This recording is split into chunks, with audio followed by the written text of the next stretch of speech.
Hello everyone, कैसे हैं आप सभी। चलिए, स्वागत है आपका बीन के क्लासेस की एक और वीडियो में। आज हम क्या पढ़ने वाले हैं? आज हम पढ़ने वाले हैं क्लास 9 का polynomial lecture number 2। Lecture number 1 में हमने पॉलिनोमियल के इंट्रोडक्शन पार्ट को समझा था। वहाँ हमने जितनी भी बारीकियां थी, जितनी भी डिटेल्स थी, वहाँ पर हमने समझा था। तो अगर आपने वो वीडियो नहीं देखी है तो प्लीज़ आप जा करके प्ले लिस्ट में उस वीडियो को देख सकते हैं। तो चलिए स्टार्ट करते हैं हम आज की वीडियो। और आज हम बताते हैं कि आपको इसमें हम क्या पढ़ने वाले हैं। तो आज हम सबसे पहले पढ़ेंगे यहाँ पर टाइप्स ऑफ पॉलिनोमियल, और टाइप्स ऑफ पॉलिनोमियल के बाद हम पढ़ेंगे यहाँ पर वैल्यूज ऑफ द पॉलिनोमियल। ये दो टॉपिक आज हम कवर करेंगे, राइट। लेकिन क्योंकि ये दो ही टॉपिक अपने आप में काफी बड़े हैं, काफी समझने वाली चीजें हैं, तो आपको बहुत ही ध्यान से आपको समझना पड़ेगा। प्लीज वीडियो को स्किप मत करना, क्योंकि अगर बनना है मैथ्स में जीनियस तो आपको बीएन की क्लासेस के साथ तो जुड़ना ही पड़ेगा। तो टाइप्स ऑफ पॉलिनोमियल में अगर हम बात करें तो सबसे पहले हम ये समझते हैं कि टाइप किन दो बातों के ऊपर डिपेंड करता है। टाइप ऑफ पॉलिनोमियल दो बातों के ऊपर डिपेंड करता है। पहला टर्म वाइज और दूसरा डिग्री वाइज। टर्म वाइज का मतलब हो गया कि उस पर्टिकुलर पॉलिनोमियल में कितने टर्म्स हैं, और डिग्री वाइज पॉलिनोमियल का मतलब हो गया कि उस पर्टिकुलर पॉलिनोमियल में जो वेरिएबल यूज हो रहा है उस वेरिएबल पर हाईएस्ट पावर कितनी है। तो पहले हम यहाँ बात करते हैं टर्म वाइज। मान के चलिए मैंने एक पॉलिनोमियल लिखा p of x is equal to 3x। तो अगर आप इसे ध्यान से देखें तो इस पॉलिनोमियल में सिर्फ एक ही टर्म है 3 और x, मतलब ये सिंगल टर्म है, राइट। एक पॉलिनोमियल और लिख लेते हैं। मान लो हमने लिखा एक polynomial g of x is equal to 3x plus 2। इसमें टू टर्म्स हैं। और एक पॉलिनोमियल हम और लिख लेते हैं h of x is equal to 3x square plus 5x plus 2। तो अगर हम बात करें यहाँ पर तो सिर्फ एक ही टर्म है, तो इसका नाम हो जाएगा यहाँ पर मोनोमियल, यानी एक ऐसा पॉलिनोमियल जिसमें सिर्फ एक ही टर्म हो, मोनोमियल बोला जाएगा उसे। और एक ऐसा पॉलिनोमियल जिसमें दो टर्म हो तो उसको हम यहाँ पर बोलेंगे बाइनोमियल। बाइनोमियल। और ऐसा पॉलिनोमियल जिसमें थ्री टर्म्स हो उसको हम बोलेंगे ट्राइनोमियल। ट्राइनोमियल। और ट्राइनोमियल और थ्री टर्म से ज्यादा वाला कोई टर्म होगा तो उसे हम पॉलिनोमियल ही बोलेंगे। लाइक अगर हम बात करते हैं यहाँ पर q ऑफ x, तो यहाँ पर मैंने लिखा है यहाँ पर 4x cube plus 3x square plus 2x plus 4। तो ये मैंने कोई एक पॉलिनोमियल लिख दिया, तो इसमें 4 टर्म है, तो इस वजह से ये हमारा पॉलिनोमियल हो गया। हालांकि हालांकि चाहे वो मोनोमियल हो, बाइनोमियल हो, ट्राइनोमियल हो, यानी कोई सा भी पॉलिनोमियल हो, उसको हम क्या बोलेंगे, उसको हम पॉलिनोमियल बोलते हैं। लेकिन स्पेसिफिकली अगर हम टर्म वाइज बात करते हैं तो जिसमें वन टर्म हो मोनोमियल, दो टर्म हो बाइनोमियल, थ्री टर्म्स हो ट्राइनोमियल, और चार टर्म हो तो उसमें उसको हम बोलेंगे यहाँ पर पॉलिनोमियल। चलिए अब बात कर लेते हैं कि डिग्री वाइज पॉलिनोमियल क्या होता है। तो देखो, डिग्री वाइज पॉलिनोमियल के लिए हम अगर ध्यान से देखें तो एक पॉलिनोमियल हम सपोज करते हैं p of x is equal to 7, right. एक पॉलिनोमियल मैं लिखता हूँ यहाँ पर h of x is equal to ax plus b। और एक पॉलिनोमियल मैंने यहाँ पे लिखा, मान लो q of x is equal to ax square plus bx plus c, and r of x is equal to ax cube plus bx square plus cx plus d, right. और L of x is equal to, ये बात मान लेते हैं हम यहाँ पर ax power 4 plus bx cube plus cx square plus dx plus e। तो यहाँ पर आते हैं, तो यहाँ अगर हम देखें तो x की जो हाईएस्ट पावर है, यानी वेरिएबल की जो हाईएस्ट पावर है यहाँ पर कितनी है, यहाँ पर तो x की हाईएस्ट पावर कुछ भी नहीं दिखाई दे रही है, तो यहाँ पर इंट्रोड्यूस करेंगे x पावर 0। तो इस पॉलिनोमियल में जो x की हाईएस्ट पावर है वो 0 है, इसलिए इस पॉलिनोमियल को हम बोलेंगे कांस्टेंट पॉलिनोमियल। यानी कांस्टेंट पॉलिनोमियल एक ऐसा पॉलिनोमियल होता है जिसमें वेरिएबल की जो हाईएस्ट पावर है वो 0 होती है, राइट। अब अगर बात करते हैं यहाँ पर h of x is equal to a x plus b, तो यहाँ पर अगर हम देखें तो x की जो हाईएस्ट पावर है वो 1 है। तो एक ऐसा पॉलिनोमियल जिसमें x यानी वेरिएबल की हाईएस्ट पावर 1 होती है उसको हम बोलते हैं वहां पर लीनियर पॉलिनोमियल। फॉर एग्जांपल मान लीजिए कि मैंने दिया यहाँ पर एक एग्जांपल कि p h of x is equal to 2x plus 4। तो वहां पर देख सकते हो कि x की हाईएस्ट पावर यहाँ पर 1 है, इसकी वजह से मैं इसको यहाँ पर नाम दे रहा हूँ लीनियर पॉलिनोमियल। लीनियर पॉलिनोमियल तो हम ऐसे पॉलिनोमियल की बात कर रहे हैं जिसपे x की हाईएस्ट पावर कितनी हो, यहाँ पर 1 हो। अब हम बात करते हैं a x square plus b x plus c. तो यहाँ पर आप देख सकते हो कि इस पॉलिनोमियल में जो x की जो हाईएस्ट पावर है यानी वेरिएबल की जो हाईएस्ट पावर है वो कितनी है, यहाँ पर 2 है, राइट। तो ऐसे पॉलिनोमियल को हम क्या बोलेंगे, ऐसे पॉलिनोमियल को हम बोलेंगे quadratic polynomial. Quadratic polynomial, right. अब इसका क्या एग्जांपल हो सकता है, इसका एग्जांपल हम ले लेते हैं, चलो मान लेते हैं एग्जांपल हो गया ये हो जाएगा, मान लेते हैं q of x is equal to 3x square minus 2x plus 6। तो ये कोई मैंने यहाँ पर पॉलिनोमियल लिख दिया 3x square minus 2x plus 6। तो ये भी हमारा एक क्वाड्रेटिक पॉलिनोमियल है क्योंकि x के ऊपर जो हाईएस्ट पावर है यहाँ पर 2 है, बशर्ते कि ये जो a है वो 0 नहीं होना चाहिए। a अगर 0 हो जाता है तो फिर एक क्वाड्रेटिक पॉलिनोमियल नहीं होगा। तो एक रेस्ट्रिक्शन है यहाँ पर, a does not equal to 0, a की वैल्यू 0 नहीं होनी चाहिए। तो अगर a 0 हो जाएगा तो वो क्वाड्रेटिक पॉलिनोमियल से हट करके वो एक लीनियर पॉलिनोमियल रह जाएगा, bx प्लस c की फॉर्म बच जाएगी। आई गेस आपको समझ में आ गया होगा। ऐसे अगर हम इसकी बात करते हैं इस पॉलिनोमियल की, तो ax cube plus b x square plus 3x plus 3, आप देख सकते हैं x की जो हाईएस्ट पावर है, वेरिएबल की जो हाईएस्ट पावर है वो 3 है, तो इसलिए इसका नाम हो जाता है यहाँ पर क्यूबिक पॉलिनोमियल, राइट। तो इसको हम नाम देते हैं यहाँ पर क्यूबिक पॉलिनोमियल। और यहाँ पर भी वही रेस्ट्रिक्शन आती है, where a does not equal to 0, ये 0 नहीं होना चाहिए। अगर ये 0 हो जाएगा तो फिर ये क्वाड्रेटिक पॉलिनोमियल में बदल जाएगा, फिर वो क्यूबिक पॉलिनोमियल नहीं होगा। इसका भी एग्जांपल आप ऐसे अपनी तरफ से रैंडमली कुछ भी सेट कर सकते हैं, 3x cube plus 2x square plus 4x plus 7, कुछ भी यहाँ पर आपका पॉलिनोमियल हो सकता है। ऐसे यहाँ पर आप देख रहे हो कि ये लास्ट वन जो है ax power 4 plus b x cube plus 3x square plus bx plus c, इस पॉलिनोमियल में वेरिएबल की जो हाईएस्ट पावर है वो 4 है, इसलिए इसका नाम जाएगा बाई क्वाड्रेटिक पॉलिनोमियल या क्वाड्रेटिक पॉलिनोमियल, राइट। तो by quadratic polynomial, quadratic polynomial और क्वाड्रेटिक पॉलिनोमियल, क्वाड्रेटिक पॉलिनोमियल। तो ये हो गया टाइप ऑफ पॉलिनोमियल। तो चलिए बात कर लेते हैं यहाँ पर अब वैल्यू ऑफ द पॉलिनोमियल की। वैल्यू ऑफ द पॉलिनोमियल समझने के लिए सबसे अच्छा तरीका यही है कि हम डायरेक्ट एक क्वेश्चन सॉल्व करें। देखिए हमारे पास एक क्वेश्चन लिखा हुआ है कि find the value of the polynomial. ये क्या चीज है, ये एक पॉलिनोमियल है 5x square minus 4x plus 3, जिसके अंदर वेरिएबल x यूज हो रहा है। तो मैं इस पॉलिनोमियल को p ऑफ x के इक्वल टू लिख लेता हूँ, राइट। अब आपसे ये कहता है कि भाई आप इस पॉलिनोमियल की वैल्यू बताओ जब x की वैल्यू 0 हो, x की वैल्यू -1 और x की वैल्यू -2 हो।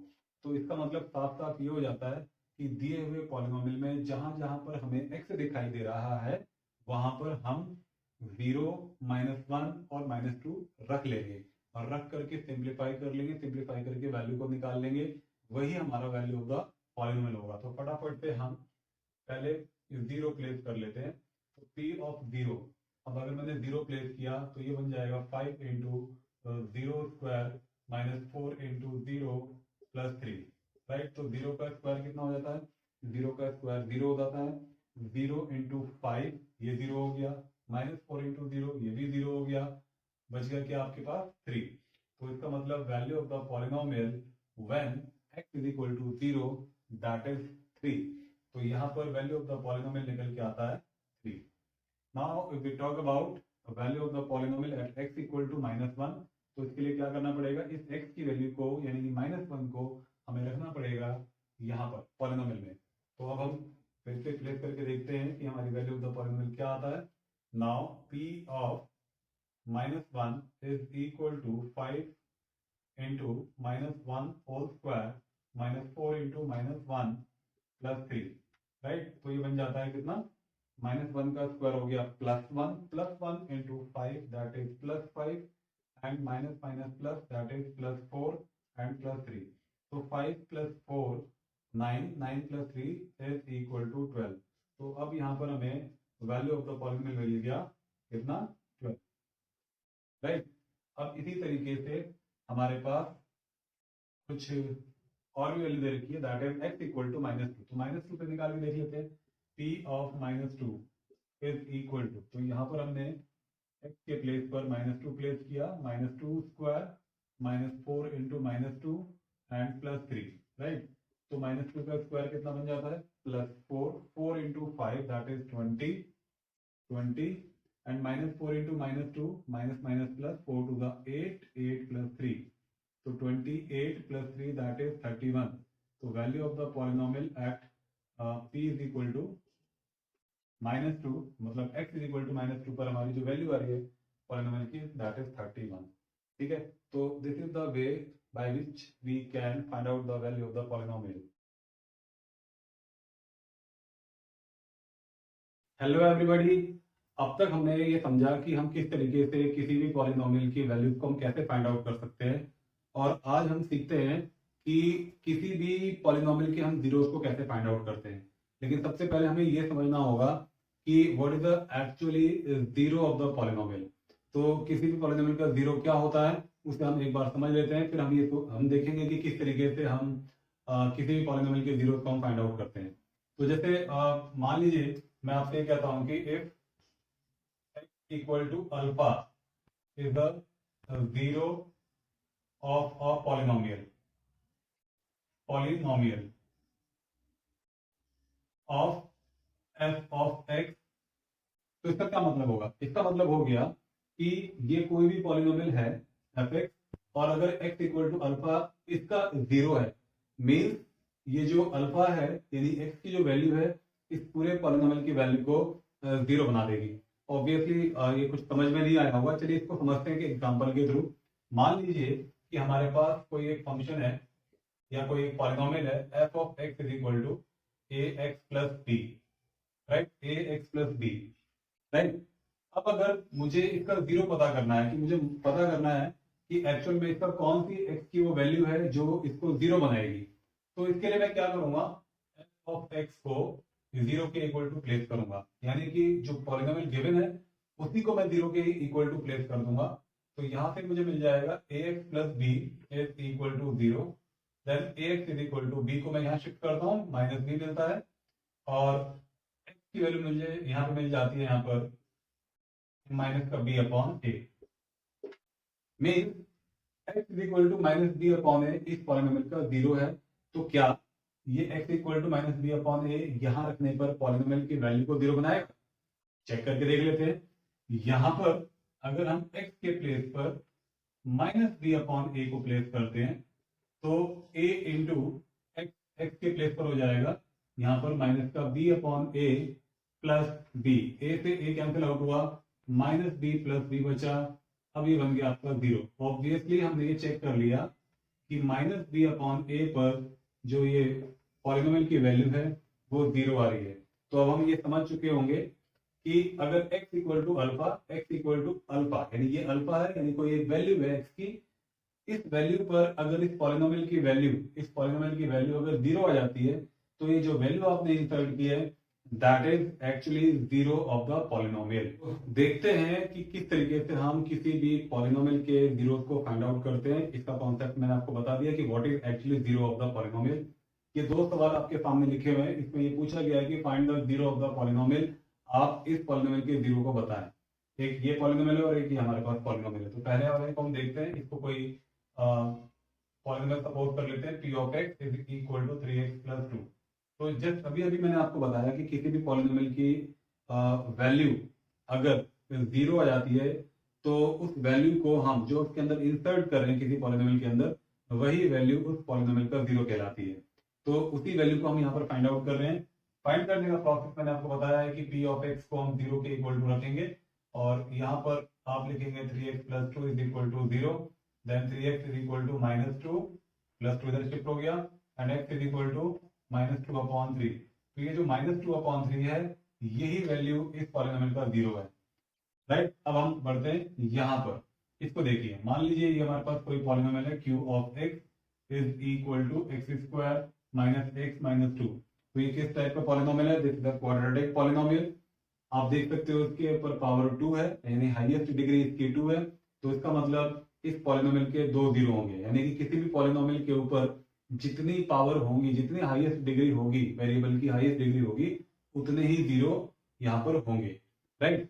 तो अगर मैं बात करता हूँ यहाँ पर x square minus x minus 2, तो मल्टीप्लाई करके मुझको क्या चाहिए? मल्टीप्लाई करके मुझे 1 into minus 2, middle term splitting लगा रहे हैं यहाँ पर, मल्टीप्लाई करके 2 चाहिए और माइनस करके 1 चाहिए। तो 2 1 का 2, 2 माइनस 1 हो गया यहाँ पर 1। तो इसको कैसे कैसे लिखेंगे हम लोग? यहाँ पर एक्स स्क्वायर माइनस 2 माइनस 1, क्योंकि हमें माइनस करके चाहिए था, हमने माइनस करके लिखा है यहाँ पर, इंटू एक्स माइनस 2। तो ये बन जाएगा हमारे पास एक्स स्क्वायर माइनस, एक्स को अंदर मल्टीप्लाई कीजिए, तो ये बन जाएगा माइनस 2 प्लस एक्स माइनस 2। तो यहाँ से अगर आप देखो तो इन दोनों ग्रुप में से, यहाँ से पहले ग्रुप में से आपको मिल जाएगा एक्स कॉमन, तो एक्स माइनस 2 बन जाएगा। यहाँ से प्लस का 1 कॉमन, कुछ भी कॉमन नहीं है तो 1 कॉमन, एक्स माइनस 2 और एक्स माइनस 2 आ गया इन दोनों ग्रुप में से कॉमन, और फिर ये बन गया x plus 1, right, Q of x. तो ये हमारे पास क्यू ऑफ एक्स आ गया। अब हमें जीरो निकालना था, तो for zero Q of x को हम जीरो के इक्वल टू पुट करेंगे। तो जब हम जीरो के इक्वल टू पुट करेंगे तो मतलब हम एक्स माइनस 2 को और एक्स प्लस 1 को जीरो के इक्वल टू पुट कर रहे हैं। तो अगर हम x माइनस 2 को जीरो के इक्वल टू पुट करते हैं तो x की वैल्यू यहाँ पे 2 मिल जाती है, और अगर हम x प्लस 1 को जीरो के इक्वल टू पुट करते हैं तो x इज इक्वल टू मिल जाता है हमें माइनस 1, यानी ये दो वैल्यू इस पॉलिनोमियल के जीरो है। तो चलिए देख लेते हैं इस क्वेश्चन को भी। इस क्वेश्चन में क्या पूछा हुआ है? इस क्वेश्चन में पूछा हुआ है कि find the zero of the following polynomial. अब यहाँ पर भी इस पॉलिनोमियल के हमें जीरोस को पता करना है, राइट। तो पहले हम इस पॉलिनोमियल को सिंप्लीफाई कर लेते हैं। यहाँ पर मैं इसको दो तरीके से सॉल्व कर सकता हूँ, या तो मैं a plus b a minus b के फॉर्मूले के हिसाब से जाऊँ, आइडेंटिटी के हिसाब से जाऊँ, या फिर मैं यहाँ identity a minus b whole square, यहाँ identity a plus b whole square लगाऊँ। तो मैं आइडेंटिटी के हिसाब से जाता हूँ, यहाँ मैं अप्लाई करता हूँ a minus b whole square, a square plus b square, 2 का स्क्वायर हो गया 4, माइनस 2ab मतलब 2 इंटू 2 मतलब माइनस 4x हो जाएगा, यहाँ माइनस आ गया। अब यहाँ पर आप अप्लाई करते हो a plus b whole square, तो a plus b whole square is a square plus b square, 2 square is 4 plus 2ab यानी कि प्लस का 4x बन जाएगा। अब आप क्या करोगे? इसको सिंप्लीफाई करोगे, x square plus 4 minus 4x, minus अंदर मल्टीप्लाई करो, माइनस एक्स स्क्वायर हो गया, माइनस अंदर मल्टीप्लाई किया माइनस 4 हो गया, और ये बन गया हमारे पास माइनस 4x, राइट। तो आप देखो plus x square minus 4 plus 4 cancel out हो गया, माइनस 4x बन गया ये माइनस का 8x। हमारे पास जो पॉलिनोमियल आ गया वो बन गया माइनस का 8x। तो अगर मुझे इसको जीरो पता करना है तो मैं क्या करूंगा? जीरो पता करना है मुझे, तो मैं इसको p ऑफ x को जीरो के बराबर रखूंगा। इसकी वैल्यू हो जाएगी यहाँ पे minus 8x is equal to zero, x is equal to बन जाएगा यहाँ पे 0 बाय माइनस 8 मतलब 0। तो इस तरीके से हमने इस पॉलिनोमियल का जीरो फाइंड आउट कर लिया। तो अल्टीमेटली हमने देखा ये कि इन तीनों क्वेश्चंस के थ्रू हमने ये समझा कि किसी भी पॉलिनोमियल के अगर हमें जीरो को फाइंड आउट करना है तो उस पर्टिकुलर पॉलिनोमियल को हमें जीरो के इक्वल टू रखना है, और उसको फिर हम वहां से सॉल्व करके एक्स की वैल्यू निकालेंगे। कभी कभी लीनियर पॉलिनोमियल होगा तो डायरेक्ट वैल्यू निकाल लेंगे, अदरवाइज अगर आपके पास क्वाड्रेटिक पॉलिनोमियल है तो मिडिल टर्म स्प्लिट कीजिए, दोनों फैक्टर को जीरो के इक्वल रखिए और वहां से एक्स की वैल्यू को निकाल लीजिए। तीसरा ये कि अगर क्यूबिक पॉलिनोमियल है तो वहां पर भी फैक्टराइजेशन ही करना पड़ेगा। अब वो फैक्टराइजेशन करने के लिए तरीका हमारे पास होगा या तो रिमाइंडर थ्योरम और फैक्टर थ्योरम की हेल्प से हम क्यूबिक पॉलिनोमियल के फैक्टराइजेशन को हम करते हैं, राइट। तो अपनी नेक्स्ट वीडियो में हम ये समझेंगे कि किस तरीके से हम रिमाइंडर थ्योरम को अप्लाई करते हैं to find out the factors of cubic polynomial, और वहां से हम कैसे जीरोस को निकाल सकते हैं, राइट। तो मिलते हैं हम अपने नेक्स्ट वीडियो में। Till then thank you so much all of you, have a good night.